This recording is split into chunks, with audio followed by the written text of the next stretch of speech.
भाइयों बहनों नमस्कार। All India anganwadi news channel में आपका स्वागत है। चैनल से जुड़ने के लिए नीचे दिख रहे रेड कलर के सब्सक्राइब बटन पर आपको सबसे पहले क्लिक करना है। फिर साइड में एक नोटिफिकेशन बेल यानी घंटी बन के आएगी, उस पर जब आप दबाएंगे तो 3 घंटी आपको दिखेंगी, जिनमें सबसे ऊपर आल वाली घंटी आप लोगों को दबा लेनी है। सभी आंगनबाड़ी सेविका सहायिका मिनी बहनों का आज के इस वीडियो में स्वागत है। बहनों, अगर आप में से कोई भी बहनें लखनऊ में रहती हैं या फिर लखनऊ में किसी को आशा कार्यकर्ता की नौकरी करनी है तो थोड़ा तैयार रहना।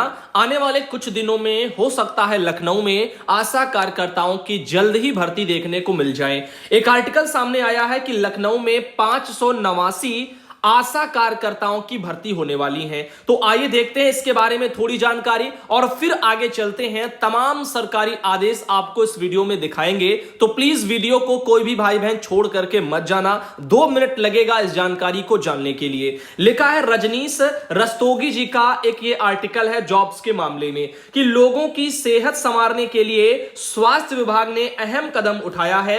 महिलाओं से लेकर के बच्चों की सेहत का ख्याल रखने के लिए शहर में 589 आशा की तैनाती होगी। नेशनल हेल्थ मिशन यानी कि NHM, इससे भर्ती को मंजूरी मिल गई है और पदों के सृजन के बाद अधिकारियों ने भर्ती की प्रक्रिया शुरू भी कर दी है।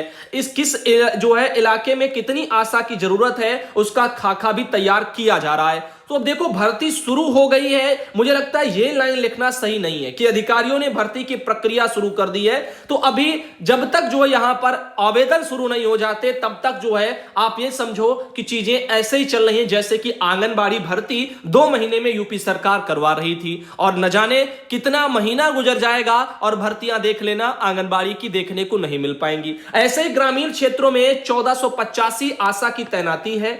अभी शहरी क्षेत्र में 532 आशा काम कर रही हैं। आबादी के लिहाज से आशा की संख्या कम है। लंबे समय से आशा की भर्ती की कवायद चल रही थी और NHM ने जद्दोजहद के बाद 589 आशाओं की भर्ती को मंजूरी दी है। वैसे इन भर्तियों में कोई बहुत बड़ा बात नहीं है सरकार के स्तर का जो हम आपको बताएं।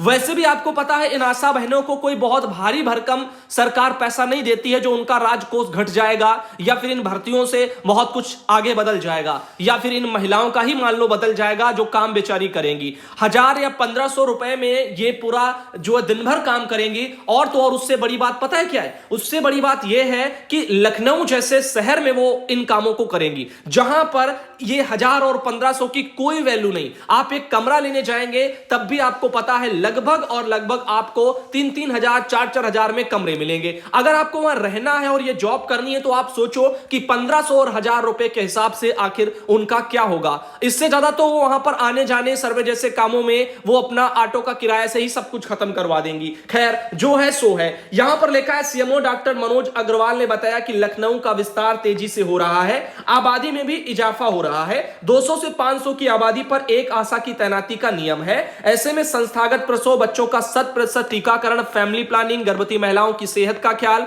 यह सब रखना एक चुनौती वहां पर बन गया है। तो इसीलिए शहरी क्षेत्र में 8 नगरीय सामुदायिक स्वास्थ्य केंद्र हैं और 52 हेल्थ पोस्ट सेंटर बनाए गए हैं। इन्हीं पर इनकी तैनातियां होगी। तो आप लोगों को यह भी पता होना चाहिए कि जो भी कार्य के आधार पर इनको बेचारों को पैसा मिलता है और उसमें भी बड़े बड़े अधिकारियों का मोटा पेट जब आगे आ जाता है तो इनका ये 1500 हजार रुपया भी इनको मिलना दुश्वार हो जाता है। उसमें भी फिर खेल चलता है और उसमें भी पैसों का लेन देन चलता है और फिर कई महीने क्या सालों साल तक बहनों को कई मदों का पैसा भुगतान नहीं होता। मोटे मोटे पेट वाले लोग उसको डकार जाते हैं जहां कहीं भी भ्रष्टाचारी चल रही है। ऐसे मामले 1-2 नहीं सैकड़ों मामले आते ही बराबर रहते हैं और हर बहन कहती है, चाहे अपनी आंगनबाड़ी बहनों को ले लो, आप सबको ही ले लो, स्वास्थ्य विभागों के तमाम काम आप करती हैं, क्या उन तमाम कामों का पैसा जो प्रस्तावित होता है क्या वो आपको समय पर मिल जाता? आप कहेंगे बिल्कुल भी नहीं। ऐसे देखो रिटायर चिकित्सा अधिकारी संविदा पर रखे जाएंगे। तो अब ये रिटायर चिकित्सा अधिकारी संविदा पर भाई रखे जाएंगे क्यों? आइए देखते हैं। आयोग से गत वर्ष करीब 1200 चिकित्सक विभाग को मिले थे। जांच के बाद नियुक्ति पत्र करीब 10 जो है विशेषज्ञ चिकित्सकों को दिए गए। लगभग 600 ने ही विभाग में ज्वाइनिंग दी। विशेषज्ञ डॉक्टरों का संकट बरकरार बरकरार रहा। उप मुख्यमंत्री ब्रजेश पाठक ने हाल ही में अधिकारियों को डॉक्टरों की कमी दूर करने को जरूरी कदम उठाने के निर्देश दिए। डॉक्टरों की कमी दूर करने को सेवानिवृत्त चिकित्सा अधिकारियों को भी जो है फिर से संविदा पर देने की प्रक्रिया चल रही है। समझ रहे ना क्या खेल चल रहा है। हमें तो ऐसे मैटर पढ़ता हूं तो हंसी भी आती है और यह भी लगता है, दुख भी होता है कि आगे का फ्यूचर ये क्या हो रहा है, क्योंकि नए युवाओं को रोजगार देना ये प्राथमिकता नहीं समझते। नया नौकरी पे आएगा तो पैसा उसको शायद ज्यादा देना पड़े। जो रिटायर हो रहे हैं उन्हीं लोगों को ये फिर से भर रहे हैं। तो भाई नई पीढ़ी का क्या होगा? ये युवा जो पढ़ लिख रहे हैं, पैसा खर्च कर रहे हैं, उनका फ्यूचर कहां जाएगा? अगर रिटायर सेवानिवृत्ति वाले ही चिकित्सा अधिकारियों को आप भरते रहेंगे, वो भी कैसे संविदा पर उनको भर रहे हैं, क्योंकि संविदा पर पैसा भी कम देना पड़ेगा, जब चाहे निकाल के बाहर कर देंगे, अगर कोई धरना करेगा तो उठा के बाहर फेंक देंगे। तो ऐसे बहुत से उनके रीजन बन जाते हैं कि ये एक पक्की नौकरी, पक्का रोजगार देने की बजाय ऐसे सेवानिवृत्त वाले चिकित्सा अधिकारियों को वहां भर रहे हैं, उनको संविदा पर नौकरी दे रहे हैं। ये सिस्टम चल रहा है। तो हमारी अगली पीढ़ी, हमारे बच्चों का, इन सबका भविष्य कैसा रहेगा? सरकारी सेवा में विशेषज्ञ डॉक्टरों को आकर्षित करने के लिए नियमावली में बदलाव किया था। पहले चिकित्सकों की भर्ती लेवल 1 में होती थी, अब विशेषज्ञ चिकित्सकों को एक सीढ़ी ऊपर भर्ती की व्यवस्था की गई है। अरे दिखाने लायक सीढ़ियां हैं, ये सीढ़ियां ऊपर नहीं जा रही हैं जो विभाग सरकार सोच रही है, सीढ़ियां नीचे आ रही हैं, लेवल गिर रहा है नौकरी रोजगारों का। क्योंकि इस तरह से अगर भर्तियां होंगी, संविदा पर रिटायर वालों को भर लो, ये कर लो, वो कर लो, तो नए लोगों को कब आप मौका देंगे?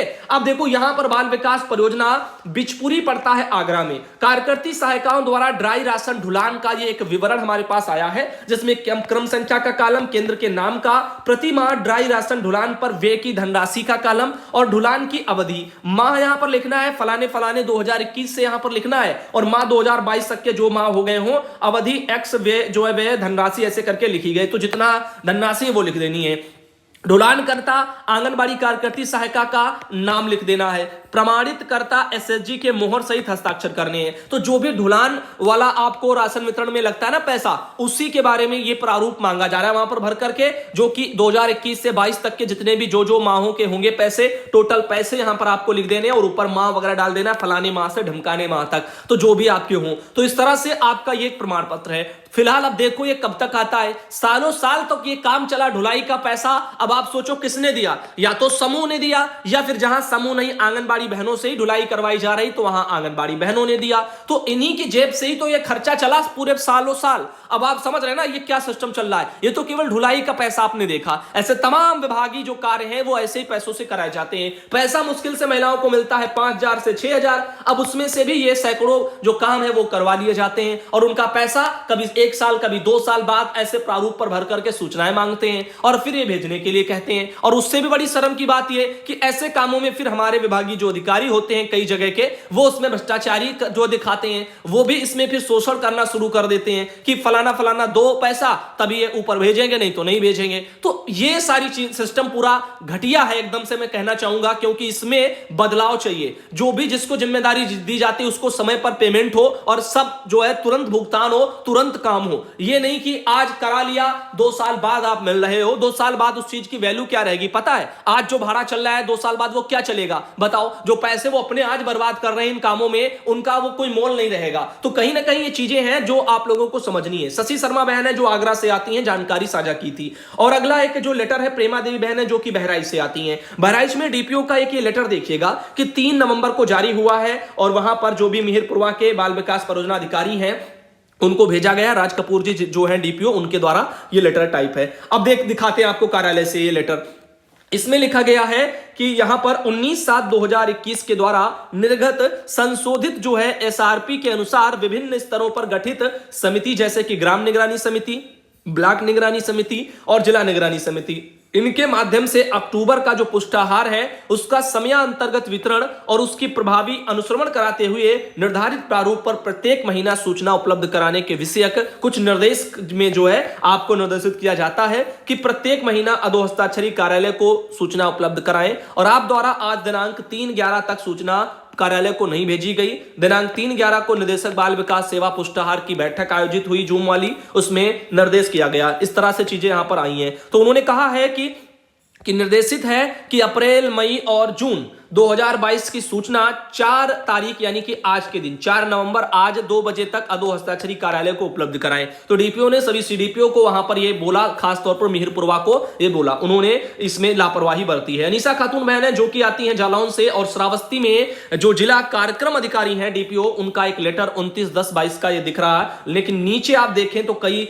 सारे डेटे पड़ी, एक 3 तारीख की कल की पड़ी, एक ये भी 3 की पड़ी है, और ये जो है बहुत ही आवश्यक है। तो आइए देखते हैं। आशा सिंह है जिला कार्यक्रम अधिकारी श्रावस्ती की, इन्होंने लिखा है अपने वहां के सीडीपीओ को यानी बाल विकास परियोजना अधिकारी को जनपद श्रावस्ती में सभी जितने भी हैं सीडीपीओ कि मुख्य विकास अधिकारी महोदय श्रावस्ती के कार्यालय की पत्र संख्या दे दी गई है 28/10/2022, जिसके द्वारा अवगत कराया गया है कि श्री विष्णु वाजपेयी जिला कोऑर्डिनेटर आईडी इनसाइट की संस्था द्वारा नीति आयोग के निर्देशानुसार जनपद में बेसिक शिक्षा और स्वास्थ्य विभाग के साथ बाल विकास विभाग में कराए जा रहे विभिन्न कार्यक्रमों के अंतर्गत सर्वे कराया जाएगा, जिसके क्रम में मुख्य विकास अधिकारी महोदय द्वारा बाल विकास परियोजना अधिकारी को सर्वे कार्य में अपेक्षित सहयोग प्रदान करने के लिए निर्देशित किया गया है। अतः उक्त के अनुपालन क्रम में आपको निर्देशित किया जाता है कि नामित संस्था को सर्वे कार्य में पूर्ण रूप से सहयोग प्रदान करना सुनिश्चित करें। इसमें किसी भी प्रकार की लापरवाही क्षम्य नहीं होगी। शिथिलता प्रकाश में आने पर आपके विरुद्ध उक्त कार्रवाई कर दी जाएगी, जिसकी संपूर्ण जिम्मेदारी स्वयं आपकी होगी। तो देखिएगा कितना ये ऐसे लेटर तो आते रहते हैं, हर कोई अपने नीचे वालों को भेजता है, लेकिन हमारी समझ में यह नहीं आता कि निदेशालय से जो लेटर आते हैं खासतौर पर मानदेय जारी करने से जुड़े हुए या बहनों के मेहनताने को देने के संबंध में, ऐसे लेटरों में ऐसी सख्ती क्यों नहीं दिखाई जाती? अगर दिखाई गई होती तो दिवाली से पहले बहनों को यूपी में उनका मानदेय मिल गया होता। आपको पता है अक्टूबर के शुरुआत में ही लेटर आ गया था निदेशालय से कि यहां पर आंगनबाड़ी बहनों को जो पैसा है वो दिवाली से पहले दिया जाएगा, और इसी क्रम में 18 या फिर 19 तारीख तक पीएफएमएस पोर्टल पर समस्त फीडिंगे समस्त जिलों के डीपीओ लोग कर लें। लेकिन क्या हुआ, किसी ने उस पर ध्यान नहीं दिया, और अगर दिया होता तो पैसा बहनों का आ गया होता। तो ये लापरवाहियां, आखिर ऐसी लापरवाहियों के लिए जिम्मेदारी क्यों नहीं जो है कड़ी कार्रवाई इन मैटरों पर दी जाती है?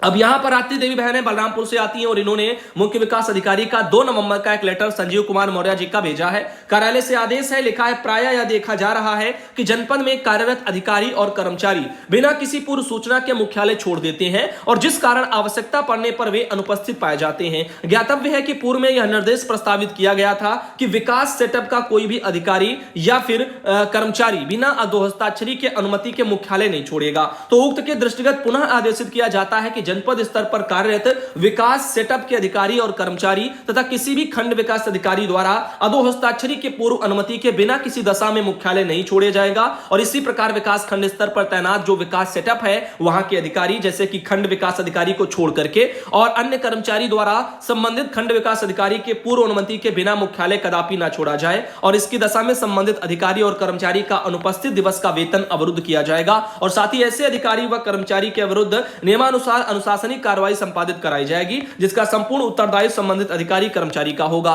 विकास सेटअप के समस्त जनपद स्तरीय अधिकारी व सुनिश्चित करेंगे कि उनके द्वारा एवं विभाग में कार्यरत उसके अधीनस्थ समस्त अधिकारी कर्मचारियों द्वारा उक्त का 100% अनुपालन किया जाएगा। तो ये पूरा ऐसे सिस्टम पूरा चल रहा है। आगे देखिएगा एक मैटर है, मैना देवी बहन है कन्नौज से आती है। कार्यालय मुख्य निर्वाचन अधिकारी का यूपी से के 30 सितंबर का लेटर था। वैसे लेटर पहले भी दिखाया जा चुका है, केशव कुमार जी का था, और बताना यह चाहेंगे कि 4 विशेष अभियान की जो तिथियां हैं, एक तो 12 नवंबर 2022 यानी शनिवार वाली, अभी एक 20 नवंबर रविवार वाली, एक 26 नवंबर शनिवार वाली और एक 4 दिसंबर रविवार वाली, इनका आयोजन है, और इसमें निर्वाचन वाले जो भी काम वाम है वो सब कराए जाएंगे।